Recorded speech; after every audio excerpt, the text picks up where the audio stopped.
four kids, huh? Yeah, boy. Well, Yeah, not four yet, but yeah. We get in anticipation. We getting the house ready. So that's right.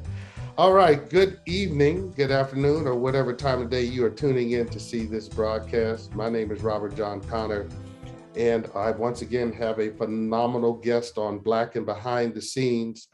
I met this young brother when he was in college at Morehouse College, and we're going to talk about that. And he was disciplined, determined, and driven. And I was amazed by his level of focus and talent at that age. Now, everybody, he's a big star. You see him in a lot of things on television and film. And so, without too much accolades before we get into the conversation, ladies and gentlemen, I present to you Mr. Dohn Norwood. Welcome, Don. thank you for having me. No, it is my pleasure. I have been following your career. Um, and I think the first time that I saw you after we had at Morehouse Hmm. was in a Staples commercial or some sort of commercial. Oh yeah, it was I Uh, believe Lowe's. It was actually Lowe's, Super yeah, Bowl commercial. Lowe's. So And I was it like, had some good run. Yeah. yeah, it had a great run. I was like, okay, I need $20. Just loan me $20. Uh, but Real. I told my wife, I said, that's Don. And it was just so good to see you, doing your thing because you graduated from Morehouse in 1997. So I want to ask you some questions, and we're going to run the gamut because I think there's so many gems for your journey, and I want to try to touch on as much as I can. But so when did the acting bug happen? Was it at Morehouse or was it prior to Morehouse? When did you know that was going to be your life's work? Yeah, well, elementary school actually. I was a class clown and stuff like that in third grade. We had two teachers, Miss Bradley and Miss Wilkes. They were like fifth grade teachers, and this was the '80s. I'm dating myself, but kids was in the streets. We had a lot of latchkey kids. I was one of them. And to keep kids out of the streets, out of trouble, and out of danger, that after school program was drama club. And it was actually a big deal. Everybody wanted to be in drama club because you got to do talent shows and different things like that. You got to be seen and you felt important and stuff as kids like to do. And of course, being class clown, it's a priority for me. And so there was an assignment that Miss Wilkes, who's the head of the program, gave us, and we were supposed to tell a story, but in like third person. It was only supposed to be two people, like me and one other person did something, and I'm telling it from their perspective. It was a pretty good assignment for elementary school kids. But I remember talking about when I used to be in the projects and we was walking on the railroad tracks and something like that. Like we wanted to find out, we heard if you put a penny on the tracks, it could make the train derail or, smush the penny down, this kind of stuff. So we were like putting pennies on the tracks and stuff like that. So I'm telling this story um, as the person who was with me, and I did some like self-deprecation and things like I didn't know what that was back then, but I knew kind of low key what people kind of thought of me, as a big mouth or stuff like that. So I kind of put all that stuff in there and made people laugh, and I had everyone's attention so much. Even the teacher, she's like kind of low key in the back grading papers while we performing it, and checking us out.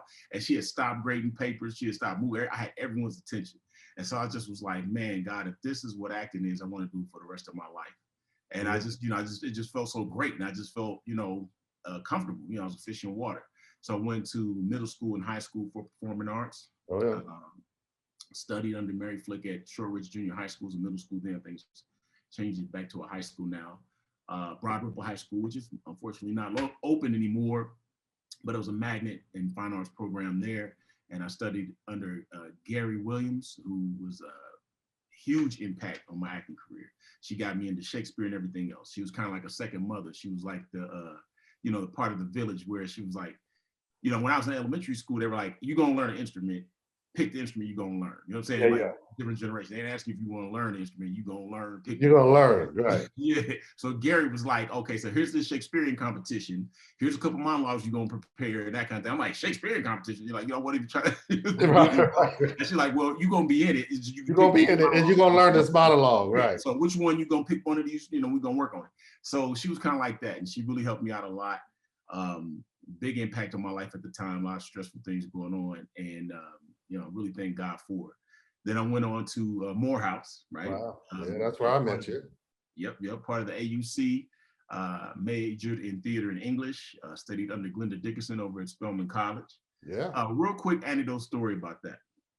So when I was in 5th grade, I was getting good grades and stuff like that. So my grandparents encouraged my mother to start giving me college brochures. Now, mind you, like a different world is on the air, stuff like that. So we, it was exciting, college, to see ourselves on TV going to college kind of made young Black people feel like, someplace you really belong, you could be.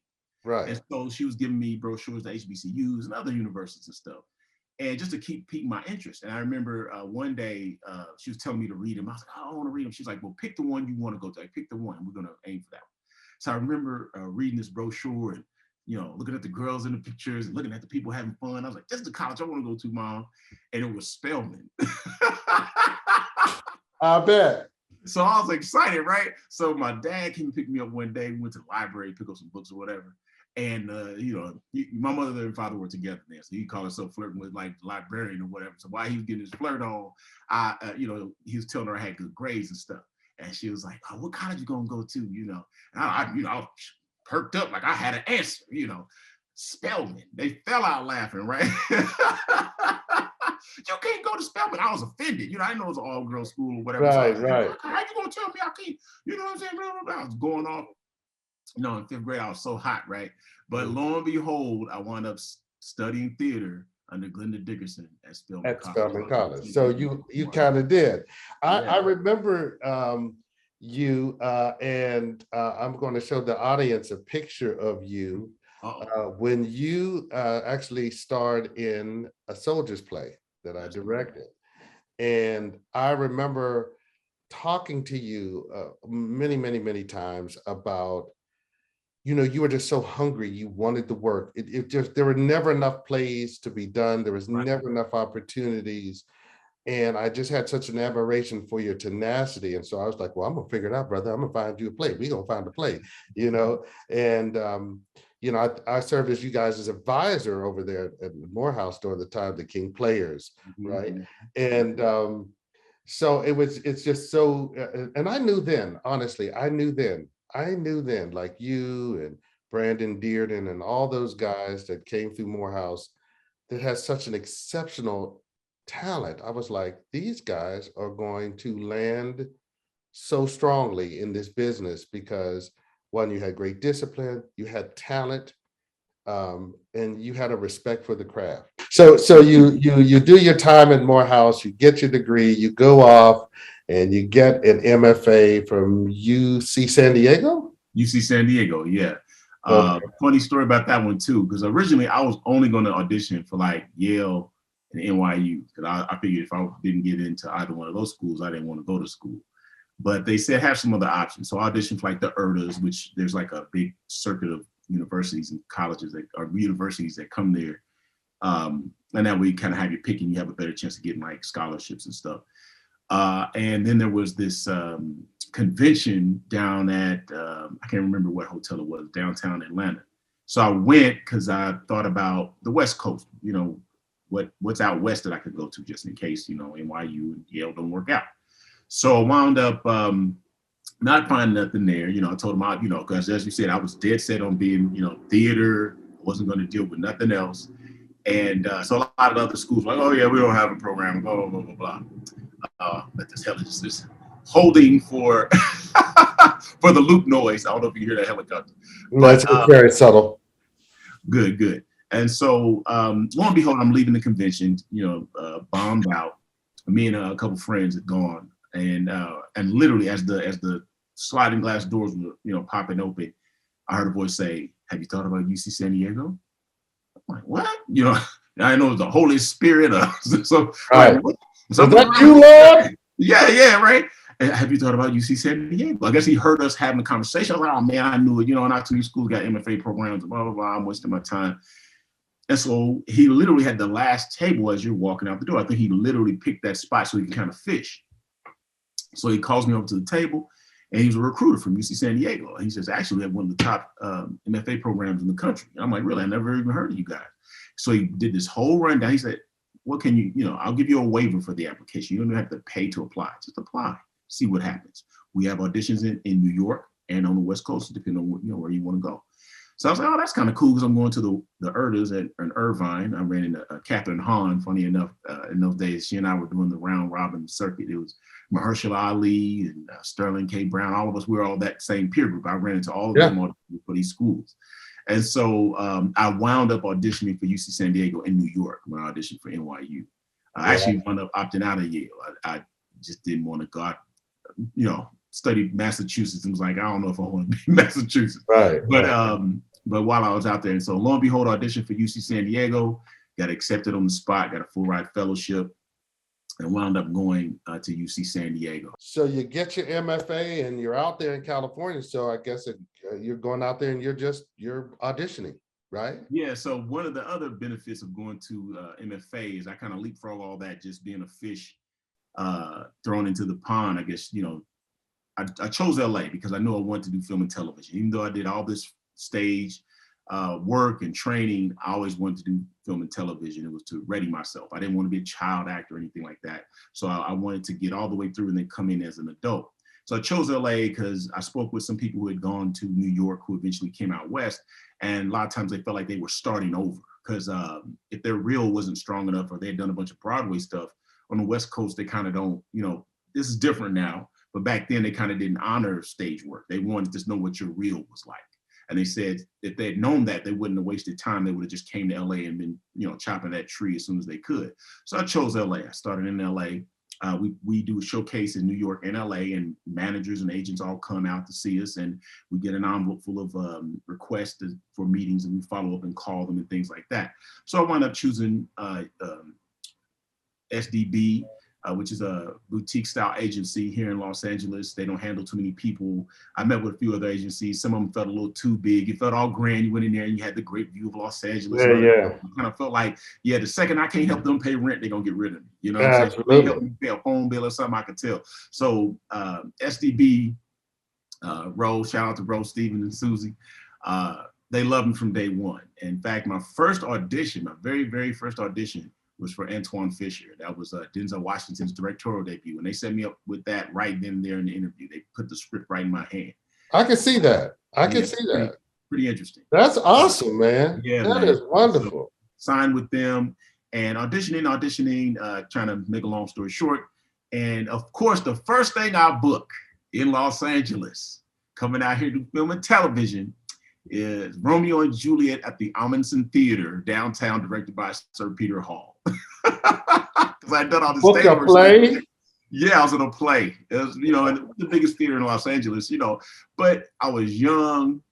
And, like I said, I really was looking forward to film and television, and I had auditioned for a few things in that window of time. And when they called me to say I booked, I was like, oh, I got the movie, or I got this, I got that. I was like, oh, yo, you got, Romeo and Juliet. And I was kind of like, and I'm working with Sir Peter Hall the whole night. I kind of took it for granted. Look back on it now, it's a great opportunity, huge experience. Again, made some friends, DB Woodside, and tons of people who I know now. And that cast, Eric Steinberg, who I'm be working with, as well as Matt Yen King. I mean, like I said, people I'm friends with. James Avery was part of that production. Oh, wow, yeah. James Avery, Uncle Phil. He was really cool. He was a person I could pick his phenomenal brain. Actor too. A lot of people don't realize. Yeah, classically, you went. Guess what? Great. Graduated from UC San Diego. Well, there it is. Yeah, he was there when Angela Davis was there. Yeah. All right. And so I got to sit and talk with him tons of stuff about the business, and he had a million stories. He's been around since the 70s, so million stories. And so it was a godsend, it was a blessing. So I got some insight about the industry by working with him. I'm curious to know what was your first? I did see you in that Lowe's commercial, which was great. So the first thing I booked, I will say this because there's something about the industry a lot of people don't know. It's sort of there's a tier, and obviously you can go straight to the top if they're loving you enough, right? But usually, like if you're kind of working your way up the ladder, you start out with co-star, supporting roles. These are titles. These don't just mean whatever. And you hear the word star, it just means actor. Mm-hmm. And so I got my first co-star role, which got me, my SAG card with what's called something the bar. I can't even remember it. I gotta look at my own resume. It was the first gig. And it was a great audition. That was the thing. I had a couple rough auditions. Antoine Fisher, it was funny, it was a great audition, but I could tell now that I know auditioning and producing and things like that, when I walked in the room, I wasn't the guy. Sometimes people just know that. And I saw a look on Denzel's face, and I was kind of like, wow, you know, it's kind of crazy. And I have a little story behind that one too, but that's up the road. But I walked in and I kind of felt like this resistance when I walked in the room. And then later I know that what it was like my personality or my look and all that just wasn't it. And so I think to do my audition and stuff and thank you and went on. I just didn't know what to make of it. But now I know I just wasn't the guy, you know. Derek Lou got the role, blah, blah, blah. But here's the thing though, just to kind of tap on that. That's the other thing, and I'm going to say this now, but I'll revisit it later. I'm going to ask you to do a masterclass talkback for our viewers. Absolutely. So I'm going to put up on the screen where you can register to talk to Dohn directly, because I know there are some young and upcoming actors that want real advice from real people who actually in the business. You know, the entertainment industry is full of charlatans, and so that's why I do these things, because I have the blessing of knowing some real people in the industry that are actually genuine, generous, and willing to share their knowledge. And so that's what people don't understand about this business. You could walk in the audition and do wonderfully and just not be the person for the person. You know who they're looking for. And we always place our value on whether they picked you. And when I talk to actors, I always say, as long as you pick you, you're good. You pick you. Here's a note, just real quick, and we can go in further on in the master class. Remember, casting, they're not wasting their time. They were hired, they were paid by production to find talent. And so you're a reflection of them. Whether they're bringing in 20 people, you know, sometimes you go in and feel like a cattle call, then it's a handful of people. Either way, you got to know they're on your side. They don't want you not to be the person. Oh, no. Wasting their time or sticking you in front of producers and making them look bad. So whatever happens, they're giving you the opportunity. I'll give you another example. I've done auditions where I absolutely wouldn't have gotten the role because it was another race or whatever. I had one casting director, because it was like a pre-read, it was back when I was doing pre-reads. He said, "You're great, I love you, and I'll keep you in mind for the future. But I'll be honest with you, they're looking only for fair-skinned blacks." So it wasn't even like they're looking for somebody Asian or Indian or, you know, whatever, white or whatever. It was just like, yeah, that's the thing with the story where they're kind of playing off the biracial thing and they want a fair-skinned black person. But, you know, I know Ro, one of my agents, he was like, you know, I want to see you because she talked you up, you know, boom. And I love what you're doing. You're awesome. I'm not going to waste your time and make you, you know, send you away thinking, you know, you're going to get a call potentially. It was a great audition. He's like, but I wouldn't do you justice if I brought you in tomorrow because there's no way they pick you. They're strictly only going for fair-skinned blacks. Yeah. And so it's like that. It's like sometimes it's just that. Or sometimes I got a name and they're auditioning just go through the process and, you know, they want Don Cheadle. They saw Dohn Norwood and they like Dohn Norwood. Yeah, they already know. Right. Yeah, they already know who they want. So it's a lot of things. You go in and you have fun. You have to remind yourself. And it's a numbers game. So what would you say you would qualify as your first big gig? The first, like, oh, wow. The one for me, because I have three auditions that are just like hugely memorable. The first major guest star role I got on The Closer was like a huge home run. It felt like I wasn't even acting. Darrell, Terry, and those guys, back when they used to deal, I knew where they kept their stash, so there's just still a little bit of it now and then. Darrell came home from work and he knew I had the drugs, so he snatched me in the backyard, tried to take them from me. But I was high. He came at me and I had a gun. He tried to grab it from me. It went off and it hit me in the leg. I was so mad. I just was so mad. I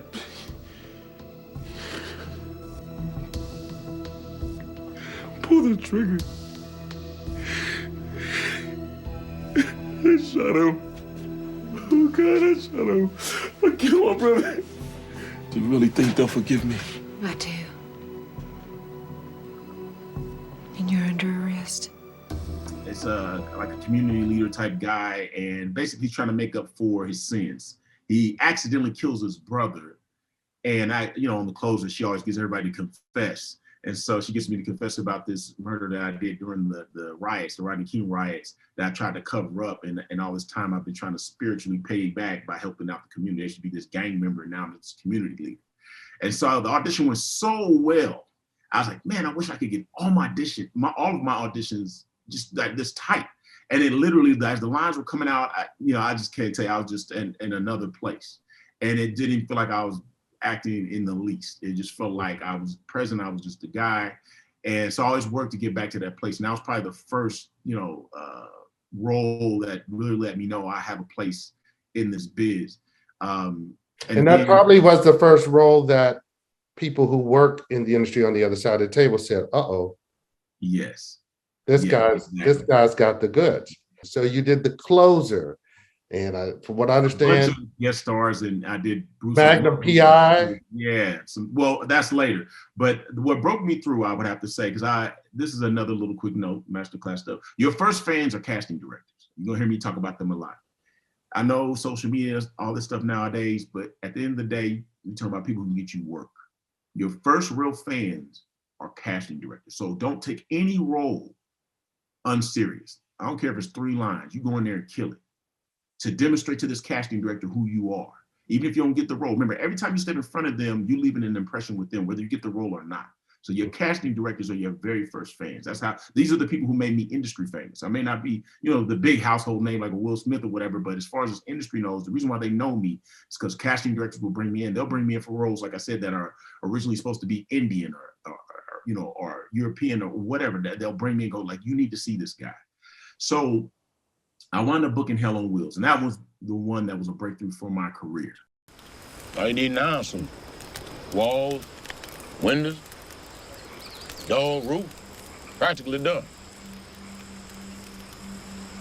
2 gonna kill Eva and the baby. Look here, that ain't gonna happen.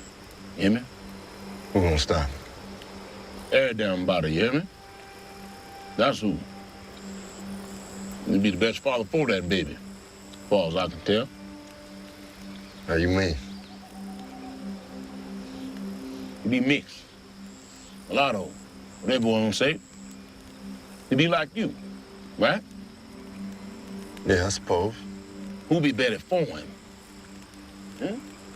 Than somebody just like him. You see, you be his father. And I'll be his Uncle Soames. I teach him all the things you ought not to. Hey there, rascal, you pull that girl's skirt back down. Started out as a reoccurring, a role called Psalms, and it came to me at a much needed time in my life. I had some spiritual growth right then. I was asking God to speak to me, and he did. I got this role called Psalms.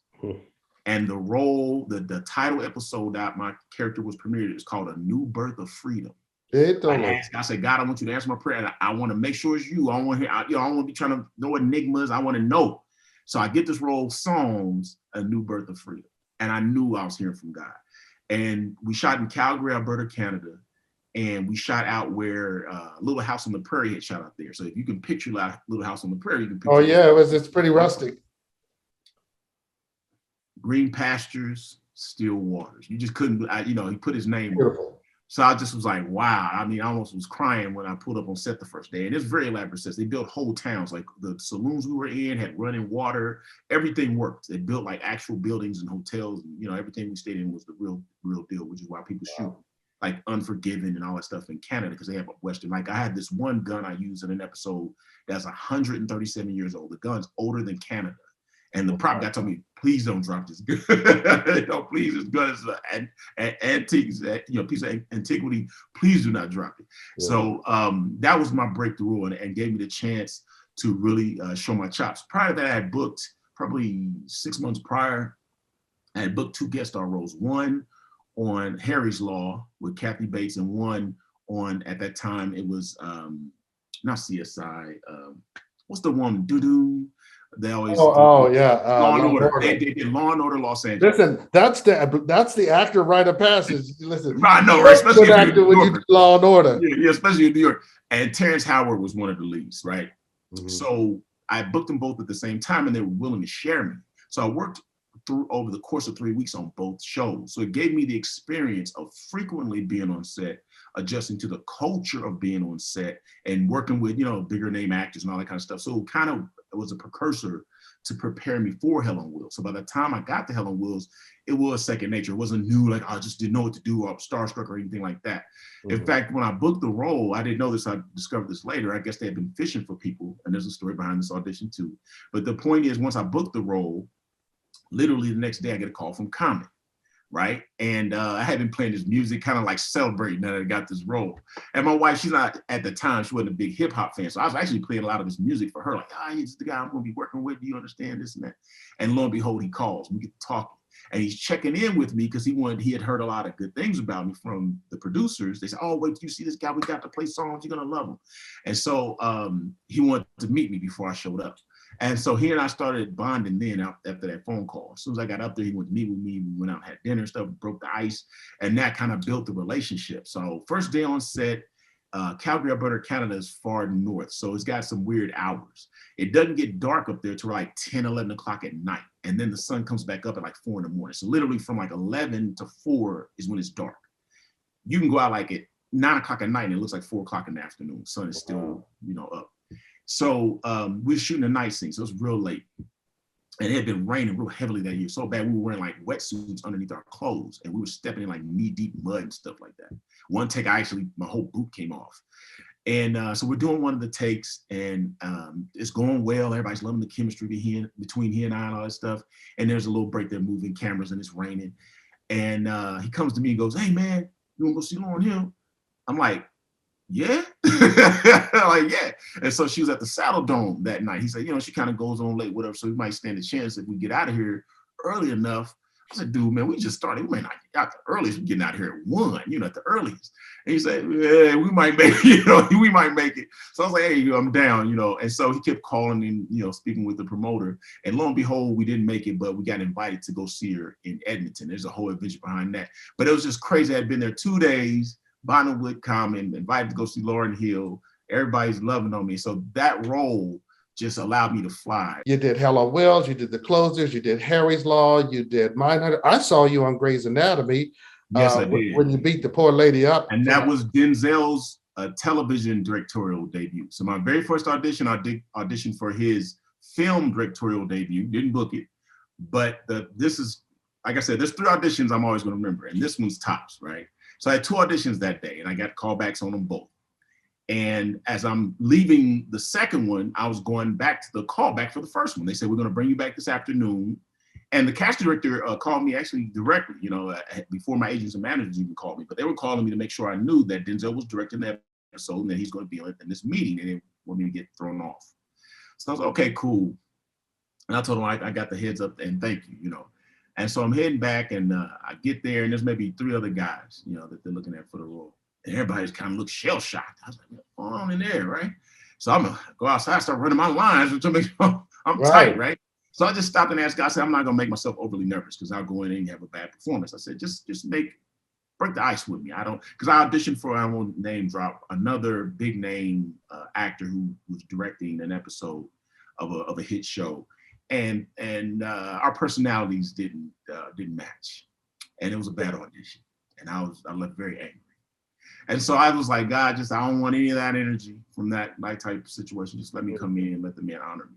And lo and behold, I guess that was the thing. People were all pumped up about it being Denzel, and went in there acting kind of weird. So I went in, and the first thing he goes is, hey man, do I know you? I know you from somewhere. Now, I actually have run into Denzel a couple of the times prior, but no way in the world this man remembers me. So I said, yes, but bro, there's no way you remember me, right? But he was just trying to break the ice. So I could tell, I was like, okay, that's what happened. People came in on 10 and not ready to perform.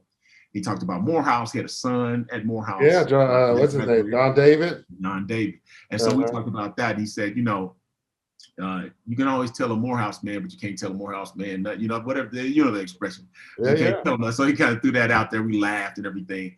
Long story short, we do the audition. I do both scenes, and he gives me some notes, and he tells me to run them again. Now I'm going into the first scene again with the reader. He gets up and moves the reader out of the seat and sits across from me. Ha! Ha ha! And it was me and Denzel Washington for like 20 minutes. Yeah, And so yeah. what he was doing was he was doing the lines that he'd go off the line, right? So I'm like, brother, you kidding me? So I'd veer off and ad lib monologue and go off on some stuff. And he kind of looked at me like, okay, brother, I got you, but come on back, you know. And so we segued in and out of the scene. Wanted to see if I could stay in character, stay present, or if I'm just, you know, lines, you know, kind of a thing.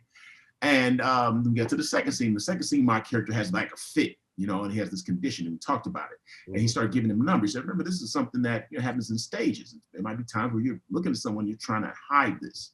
And he said, now we're going to do this scene like we did the other scene, and I'm going to randomly throw out numbers while we're performing, and you do that number. That's where we are. I was like, okay, cool. So as we're doing the scene, you know, 2. So I had to put the fit at 2 while I'm trying to talk to him. 4, 6, you know, he's like 7. And I'm fighting it, you know, trying to be normal and fight this fit. And before he could say 10 in the scene, he stopped and said, thank you, Don. Thank you very much. I felt like I was 20 feet tall when I walked out that room. It was one of the best auditions I ever had in my life. I was so confident, felt so great. I knew I had it. And literally, by the time I got to my car in the parking lot, my agent and manager were calling me saying, you got it. Lou? Lou? You need to lay down. You shouldn't be up. Lou? Let's get back on the bed, Lou.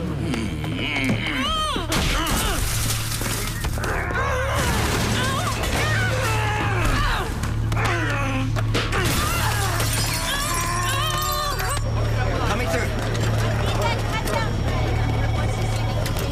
Defib, charged for 300. Charged. All right, ready? Clear?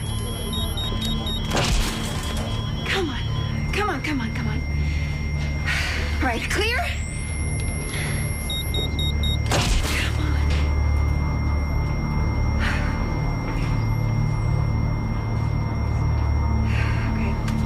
So you've done all this TV shows. You've done The Sinner. That was another series that you did. Yeah, I became a series regular on Hell on Wheels, the 3rd season, and from then on, I was series regular. Then I booked the role of Dan Leroy. I just want to throw that one out. It's not Leroy. They keep saying Dan Leroy. That's Leroy. French. And yeah, that's French. Yeah. And worked with Jessica Biel and Bill Pullman. It was fantastic. Got a shout out to Jessica Biel when we did the interrogation scene. She did numerous takes, and she was 100% in every take. I mean, swollen tear ducts and snot bubbles, and I mean every single take. Even when it was on our coverage, she just was giving her all. I couldn't believe. I'm like, you ain't on camera. Why you? You know what I'm saying? Usually people kind of pull back a little bit, but she was like, I was like, man, she is not playing. So when she got nominated for Golden Globe and stuff, I was like, well, she earned that. Yeah. Bill Pullman and I are still friends to this day. He is a fantastic guy.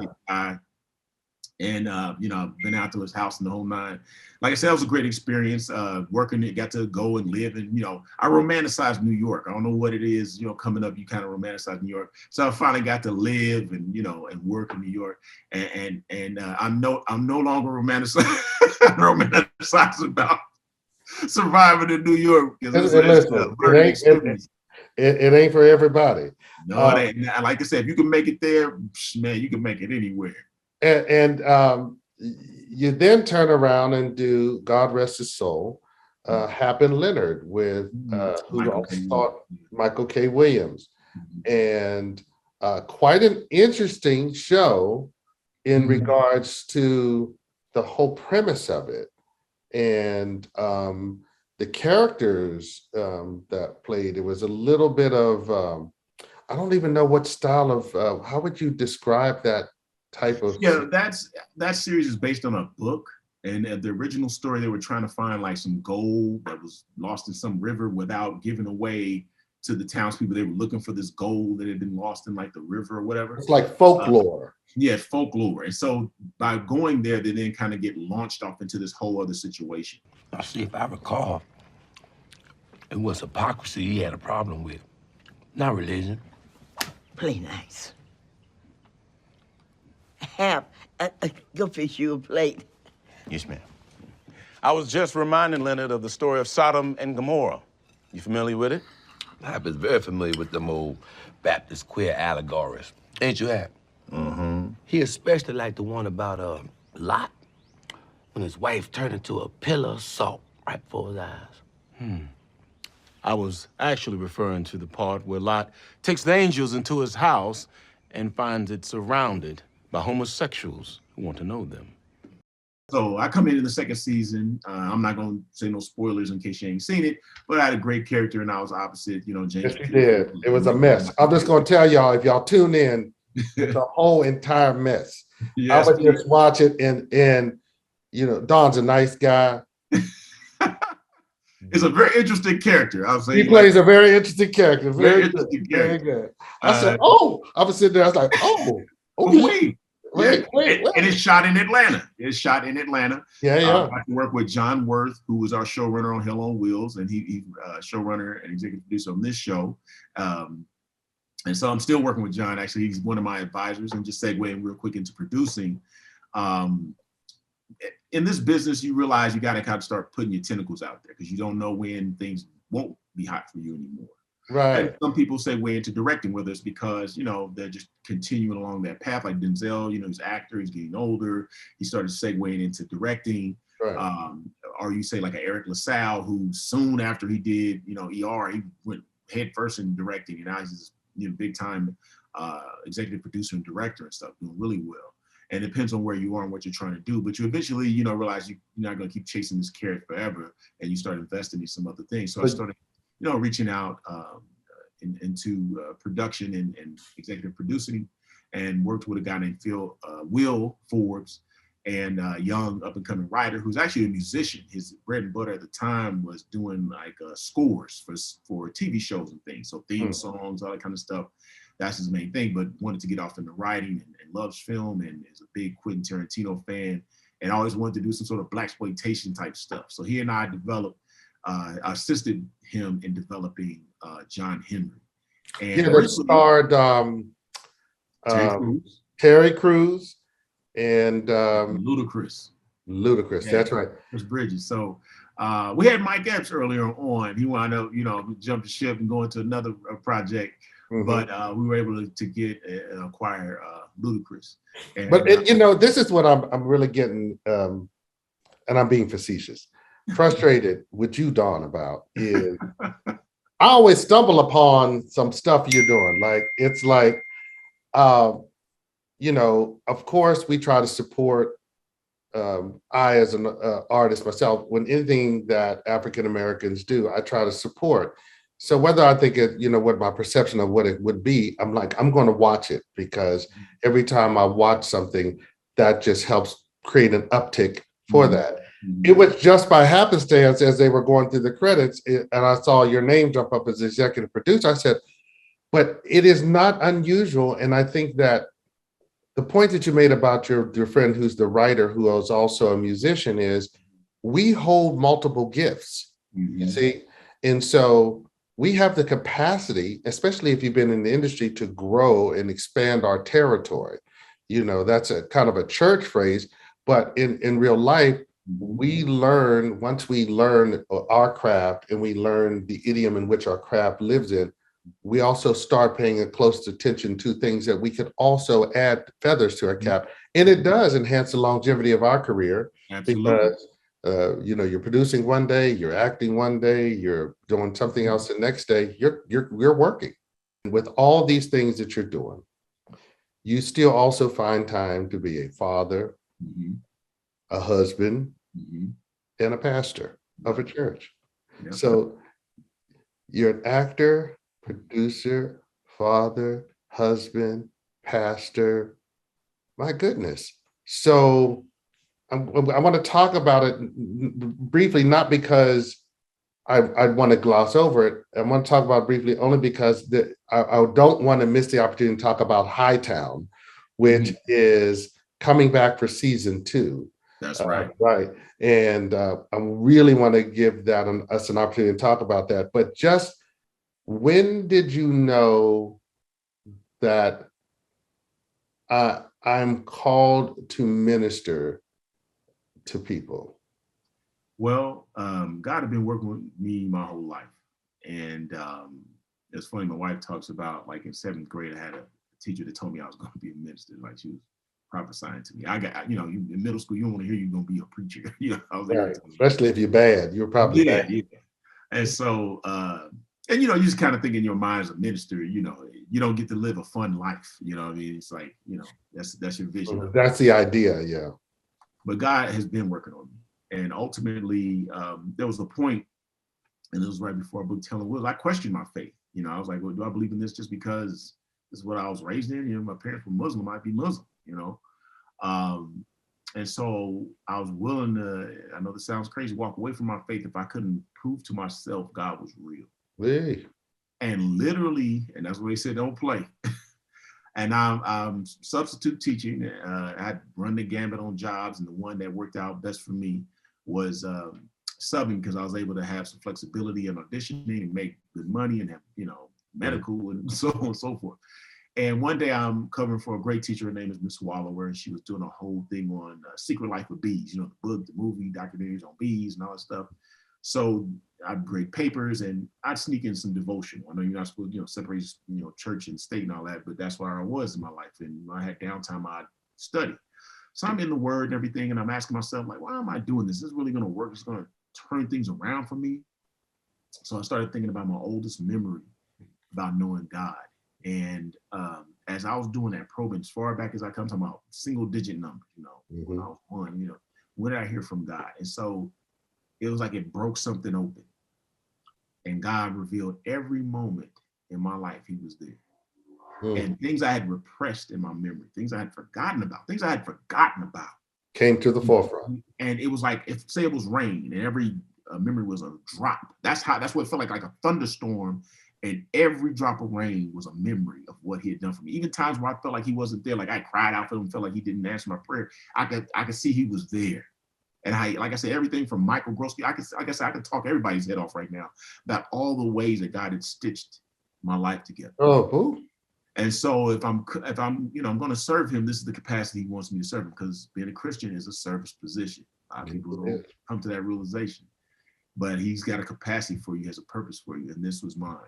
And so all this talking he gave me, and all this history, and all this struggle and conflict and life experiences.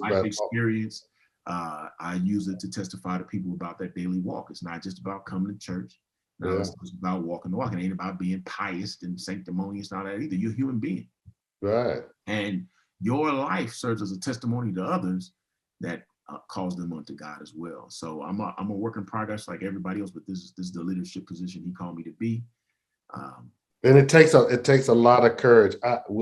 We will be on in this interview for 4 hours, and so I really don't want to miss out on talking about Hightown. I've watched almost every episode from the first season. It is riveting. It is raw. It is uncut. You play the character Alan Santil is how it's pronounced. Santil. I didn't mess it up. French word. I tell you, you keep getting these little French words. Yeah, right? his background is French. He's Haitian, so another French last name. Alan Santil is the only Black trooper on this police force in Cape Cod, and he believes in doing things the right way. He also wants to keep his nose clean, so there's no reason to get rid of him. Right? Last hired, first fired kind of a thing. And we explore all that in a realistic way, too. It's not this constant beat you over the head message, but the realities of him trying to work his way up the ladder, as well as doing the right thing and helping his community and putting his best foot forward. And he's that guy. He's like the moral compass for the show. As you see, he's probably the only person that got a bunch of dirt on him trying to live life. He's like the Obama of. Yeah, that's right. He is. He's the Obama of Cape Cod. Right. So, fuck was that about? Huh? You really think that Sean Gandam is fucking pulling bodies? I don't know, probably fucking not, but he knows something about Sherry, man. Sherry? What is up with you and Sherry? You know what? I don't even want to fucking know. You know why? Because I'm a happily married man, just trying to make a living. Now, if you want to fucking get written up for violating the civil liberties, this piece of shit white boy, you fucking leave me out of it. It's called working the case, Alan. Then work the motherfucker then. You understand? Well, we got him locked up for ag assault. That way, if something comes back on him, you know where he's at. But yeah, absolutely, it's a great role. That's a role I pray for. I want to roll with some power in it, and the man go through something. And man, Rebecca Cutter is writing her behind off, man. She was excellent. She's a great writer. We constantly sing her praises. And Great it's always good actors. to work for a great writer because then you don't have to work so hard trying to justify the materials. You know what I'm saying? And that's what people don't understand, how writing is so essential. And this is what I've even told students about: everything that you watch on TV, somebody wrote it. Yeah. Somebody wrote it. And First. so we need more storytellers. So that's why I'm glad you're getting into producing, because sometimes our stories are not being told because the system is not designed for them to be told. And sometimes stories are not being told because we're not telling them. And so we got to do our part. So you have an all-star cast. Now, you guys, your second season premieres October 15th? 17th. Sunday, October Okay. 17th. Check us out. And also, there's some links. You go to my Instagram and Twitter and Facebook. We got links so you can go and watch season 1 for free. You can watch it on your phone, your tablet, your computer, or your TV. You can also tune in to Stars, you know, if you want to go ahead and subscribe to Stars and see a bunch of great shows that they're doing over here in Stars. But yeah, Sunday, October 17th is our premiere. We're gonna have a red carpet event night before here in Los Angeles. You know, guys been good. You know, in the midst of COVID, got to work and shoot. You know, I saw some little feedback from fans like, hey, what took y'all so long? It was like, well, if you hadn't noticed, there was some stuff going on in 2020. Right. Kind of postponed some things, but they figured it out. And, you know, a lot of testing, all this kind of stuff. And they got us working, man. And we got the second season out, and it's airing October 17th. Please tune in, check out season 1 so you can be ready for all the information and the backstory. It's kind of like watching Empire Strikes Back and you ain't seen Star Wars. You know what I'm saying? Right. So you gotta go watch it all. So go watch Yeah. season 1 before you tune in for the premiere on October 17th for season 2, so you know what's going on. So you get the little pre-story. This is amazing, man. You have had such a blessed life. You have a beautiful, wonderful wife who is now, I understand, expecting twin boys. Yeah, so Yeah, God, man. 4 kids, man. I got 6-year-old, a 1-year-old, and we're now pregnant with twin boys. They just multiplied on me, and they're due next year, and we're getting everything ready for them. So it's a full house all of a sudden. So yeah, yeah. So brothers, you gotta stay busy. I got one. I'm good. She's my DP. She's my scene partner. You know, and she's a mama. And you know, she taught me how to swim. I couldn't swim. I took aquatics at Morehouse, bro. Still couldn't swim. You took aquatics for a different reason, sir. Let's tell the truth. I know you're saved and married now, but I took aquatics at Spelman too. So but yeah, so at age like 36, she taught me how to, over the course of like 2 weeks, she taught me how to swim, man. So she's been a life changer. She's birthing these kings, man, and changing my life. So let's before we go, let's talk about something that you told me in the previous conversation, what's important, and the idea of mentorship and the idea of each one teach one. Because, you know, even with all the accolades and all of the work that you've gotten, what was on the forefront of our initial conversation was mentorship. How do we as Black men, how do we as Morehouse men continue to plant seeds and build legacies? You're about to have 4 kings, you know, in your building. And I know your job as their father is to mentor them, but even beyond your immediate household, the village of young men that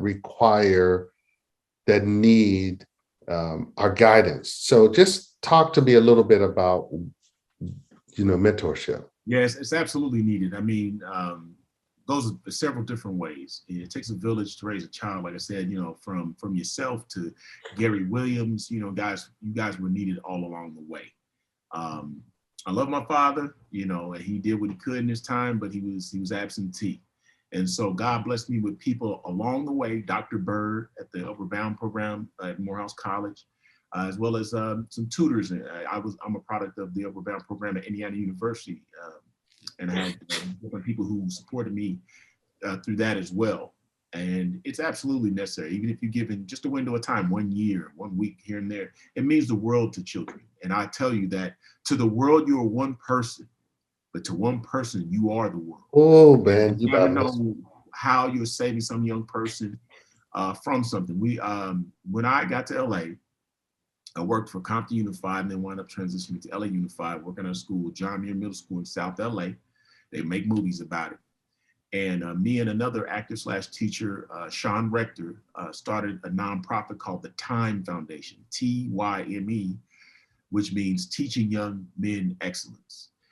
We had discovered that along our way, there were holes in our life that because we didn't have a father present, that we were making up for as men, and these mistakes that we wish we could have avoided, certain ways of being we wish we were shaped differently if a man was there to help shape us and guide us, or at least set an example. And so that's what we were doing for the young men in the neighborhood, young Black and Latino boys. Originally, it became co-ed eventually because the need was there, for young women's guidance. And we then incorporated women, your female teachers and volunteers who came and helped with the young ladies, because obviously it takes women to teach young girls how to be women, not men. And so we ran the gambit, and obviously along the way, the outreach program we had originally was called, Boys to Men, because we were talking about there wasn't a rite of passage for young Black and Latino boys. Like in the Jewish community, it's sort of built in. They have bar mitzvah and bat mitzvahs, boys and girls, to signify you are no longer a child, you are coming into adulthood. Mm-hmm. And while you are, there's a different expectancy for you. And our young Black and Latino kids don't have that to acknowledge them, other than, quinceañera. But you need something to say, hey, you're no longer a baby anymore. You got to get ready for this. And so that's what we were really trying to build for them, to segue into adulthood. And for example, I had an audition for Fences, which was starring Denzel Washington. Matter of fact, it was Lawrence Fishburne and Angela Bassett, I think, at the time they were doing that at the Pasadena Playhouse. And I didn't get the role. Kadeem Hardison got the role. But the artistic director there at the time asked me, any conflicts that I had. And I told him I had this program I was doing, I teach and things like that, but that wasn't an issue. It was this, program that me and Sean built that would be at times something I need to tend to. And later on, he would reach out to me, though I didn't get the role. And we had a complete connection with them. Like, there were times they would give us like 100 tickets to their shows.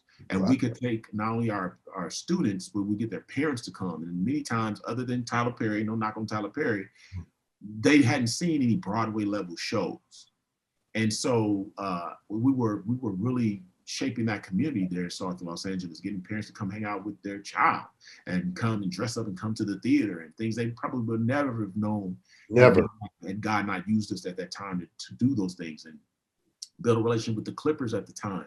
That was when Blake Griffin was there doing all that dunking and things, and build a relationship with the outreach person there. I can't remember her name at this time, but she, like, same thing. Like, there was a time when she literally, sometimes they give us 20, 30 tickets. And there was a time where she literally gave us like 100 tickets, to come to a Clippers game. And so we started reaching out to other schools. And so it built a relationship with other schools. So we had an elementary school that was adjacent to John Muir, Budlong, that we built a relationship. And then one of the feeder schools, Manual Arts, I think it is, high school. So we started pulling from the high school and the elementary school. And then we had a program filled with elementary school kids, high school kids, and middle school kids because of these relationships we were building and enriching the kids. We did tutoring for academics, personal development, which we had a lot of different seminars. We had a relationship with like Wells Fargo and different banks that come in and do financial literacy, different health groups that came in talking about health and safety, and a dentist that would volunteer time to come teach children how to properly take care of their teeth and mouth, all that kind of stuff. And then there was personal development, and we talked about them growing as a person and just getting them out of the neighborhood. And there was a guy in Long Beach who did like offshore fishing, and he once a year they would kind of volunteer and let kids come on. And we became sort of their nonprofit that they take out every spring. And we'd get these kids on a boat in Long Beach, go way off the pier. One of the students, the first time we went out, actually, one of the young men actually caught a stingray. It took like 4 people to get this thing out the water. We didn't know what he had caught. And we lifted this giant stingray up out the water. They brought it on board. We took pictures and stuff. And of course, catch and release, put the stingray back in the water. But these are the kind of enriching experiences that they got being part of the program, just getting out of the neighborhood and seeing something new and different right in their own community. So from going to the Clippers, like I said, to going fishing in Long Beach, to seeing plays at the Pasadena Playhouse, to you name it, we were trying to just expose them as much as possible. And since then, we've had young people come back and tell us how much it meant to them and what it did for them. Even if they didn't necessarily go to college, we have students who went and did full ride scholarships and this and that. And in fact, shout out to Terrence White, who was one of our young men we mentored since the 6th grade. He would go on to get his Master of Fine Arts from UC San Diego. He got his BA from Clark Atlanta University. And so lo and behold, there was an influence there. And so you have these success stories about these young people you mentor. Shout out to Walter Gilstrap, who I mentored at the Upward Bound program there at Morehouse College, who now works with the Upward Bound program as an adult. And so you have an impression. Just never know. Yeah, and You they just go on to feed and pay it forward to someone else. You just don't know. Well, I think. Let me just say this: I'm rarely speechless, but I can't tell you how much an honor it is to have this opportunity to circle back and chat with you after, Amen. you know, Thank you, brother. our years of meeting years ago in Morehouse. Clearly, God does have a plan for your life, not just artistically, but to make an impact on the community. You never know. I always, hear, because you only know yourself. You only know what you're trying to accomplish. But I hear from so many former students or people that I've mentored, I'm ignorant to it, but they go, you don't know, you said this to me and it made me change and so that's why we need to each one teach one. Take some time. Dohn, this has been incredible. I just want to thank you for coming on. I want to remind our viewers that we are going to be doing a masterclass talkback with Dohn Norwood, who is a film and television actor, father, pastor, motivational speaker, baker, he sports car driver. I mean, brother does it all. Listen, he does it all. But you operate within your capacity, and clearly God has given you a great capacity to operate in, and you are trying to work in excellence in all things that you do. I'm incredibly proud to know you. And guys, this has been a great episode of Black and Behind the Scenes with Mr. Dohn Norwood. You'll be seeing him on Hightown. Yes. The premiere of the 2nd season is October 17th on the Stars Network. There we go. Make sure you go watch the 1st season. But until the next time, Dohn, God bless you, your family, and thank you so much for joining us. Thank you for having me.